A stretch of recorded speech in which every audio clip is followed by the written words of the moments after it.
الفيديو ده للاهلاويه اللي هم بيقولوا احنا اجمد فريق في مصر واجمد فريق في افريقيا وعندنا بطولات اكتر من اللي عند ريال مدريد نفسه. تعالوا نشوف الموضوع ده. السلام عليكم ورحمه الله وبركاته، معاكم محمود فاروق. مبدئيا خلينا متفقين ان بعد ماتش مثلا اهلي وزمالك الاهلاويه بيطلعوا يحفلوا على الزمالك ويقولوا ويعيدوا وبتاع، تمام، واحنا اجمد فريق في مصر واجمد فريق في افريقيا. يا عم تعالى واحده واحده كده نشوف الموضوع، وتعالى نشوف ان في اصلا بالانس ما بين، يعني هل في اصلا توازن ما بين اهلي وما بين الزمالك.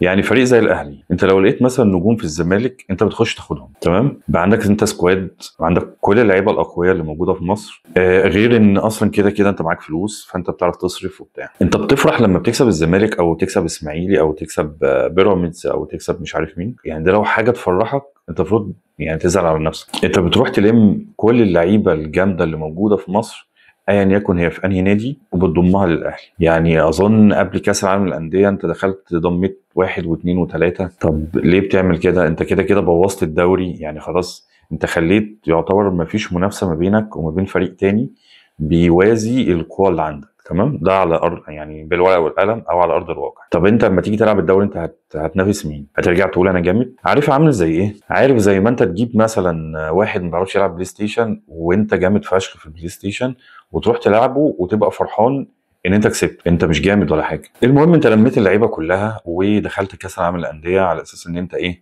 هتعمل شكل كويس او هتطلع يعني بشكل كويس او هتعمل اداء مشرف او كده. الحمد لله انت طلعت حصلت المجموعه بتاعتك، الحمد لله كسبت ولا ماتش. الحمد لله انت تعادلت ماتش اظن بتاع انتر ميامي. ماتش زي ده بالورقه والقلم على ارض الواقع انت المفروض تكسبه عادي. انا معرفش انت ازاي ما كسبتش. انت لعيبه الاهلي انا بحس ان هي داخله تاخد اللقطه وخلاص، وبعد كده بيقول لك احنا خدنا فلوس قد كده كام مليون دولار وبتاع مش عارف ايه. هل هو انا بشجع الاهلي مثلا؟ انا مش بتكلم عليا بس، انا بتكلم عن مشجع الاهلي. لو بيشجع الاهلي عشان هو ياخد فلوس، طب ما تحترموا يا جماعه الجمهور بتاعكم، يعني حاولوا تلعبوا، حاولوا تعملوا اللي عليكم. انا بصراحه ما بشوفش الكلام ده. قول لي مثلا احنا طلعنا توالت قبل كده في كذا كاس عالم للانديه. ايوه انت طلعت التالت عالم في اصلا في بطوله فيها 6 فرق، يعني 6 فرق انت طلعت التالت فيهم. هل دي حاجه كويسه؟ يعني مش ده اللي انت بتقول على نفسك انت جامد؟ انت مش جامد. اخر ماتش في كاس العالم الماتش بتاع بورتو، انا شايف كل لعيب عايز يعمل لقطه ويعمل شو. او انا مش بشجعك عشان تقعد تعمل لي سكيل، اصل انت مش مارادونا، اصل انت مش بيليه. المفروض منك ان انت تلعب وان انت تبقى تعمل لي بقى حته شو، حته جماليه. اظن انت تعملها بعد كده، انت كسبان يعني فممكن تعملها بعد كده. لو انت فريق جامد زي ما انت بتقول كاهلي، اظن انت محتاج تقول للعيبه بتاعتك ان هي تلعب كره جماعيه. شوفوا كم الانفرادات اللي كانت موجوده للاهلي ولا واحد عارف يحطها. انت مش جامد، والله ما جامد. انت بتحاول ان انت تدعي ان انت جامد بس انت مش جامد. يعني ماتش زي بورتو دوت انا ما اعرفش ازاي انت سبته اصلا يحط فيك 4 تجوان. ما اعرفش ماتش زي انتر ميامي ده انت خسرته ازاي بصراحه. وفرحانين جدا وراجعين بعد حصاله المجموعه وانا جامد.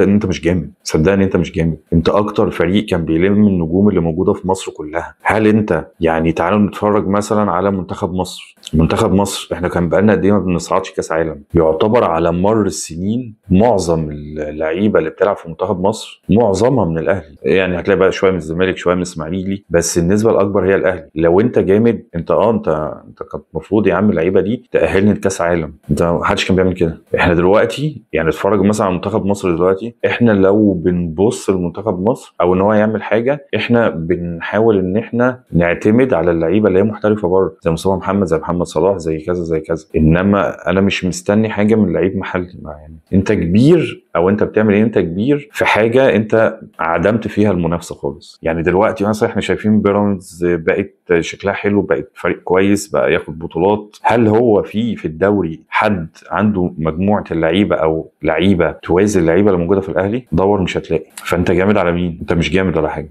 هل انت شفت ان ريال مدريد بيطلعوا يقولوا احنا جامدين؟ لا، الجامد الناس بتعترف ان هو جامد، مش الجامد بيقول على نفسه انا جامد. يعني قصه ان هو بالارقام الاهلي واخد بطولات، مجموع بطولات اكبر بكتير من ريال مدريد. انا عايز اسال اي حد اهلاوي يعني وانت بتقول كلمه زي دي بالله عليك انت مصدقها؟ انت لو بتتفرج على القناه الاولى والثانيه ودريم والحاجات دي هقول لك تمام. بس احنا كلنا بقينا نتفرج على كوره بره. مع احترامي برضو انا مش بقلل برضو من الدوري المصري ومش بقلل برضو من اللعيبه ومش بقلل.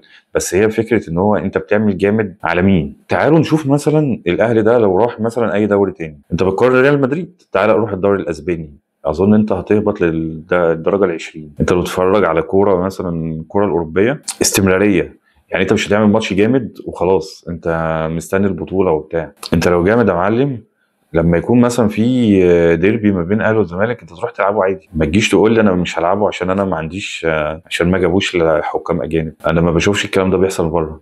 يعني اتفرج مثلا على مانشستر يونايتد مانشستر سيتي بيلعبوا بعض، برشلونه ريال مدريد بيلعبوا بعض، ليفربول مانشستر يونايتد، ليفربول ارسنال. انا يعني ما بشوفش حد ما بيروحش الماتش عشان ما جبتليش حكم اجنبي، او ما جبتليش الكوره انا عايزها كان عايزها لونها احمر انت جبتها لي بيضه. يا جماعه مفيش الكلام ده. فارجع واقول انت لو جامد قول لي انت جامد على مين عشان اعرف انت جامد ولا لا. ولو انت جامد العالم كله هيعترف ان انت جامد، مش انت اللي هتقول عن نفسك ان انت جامد.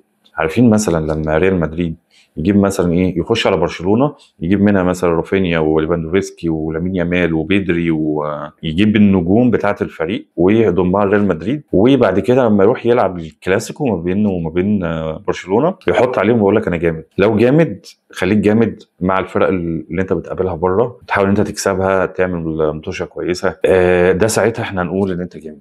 بس حاليا انت مش جامد. اولا واخيرا ده رايي الشخصي، وبرضو كل الفرق ليها احترامها وتقديرها، وجماهيرها برضو ليها احترامها وتقديرها.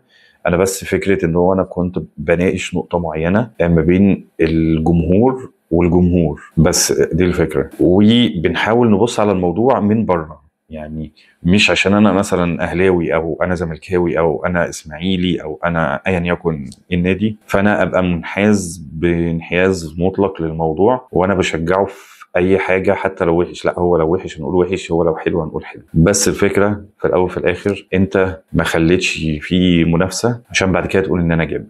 بس كان معاكم محمود فاروق. اتمنى لو عجبك الفيديو تعمل لايك وشير وسبسكرايب، وان شاء الله اشوفكم حلقه جايه. سلام.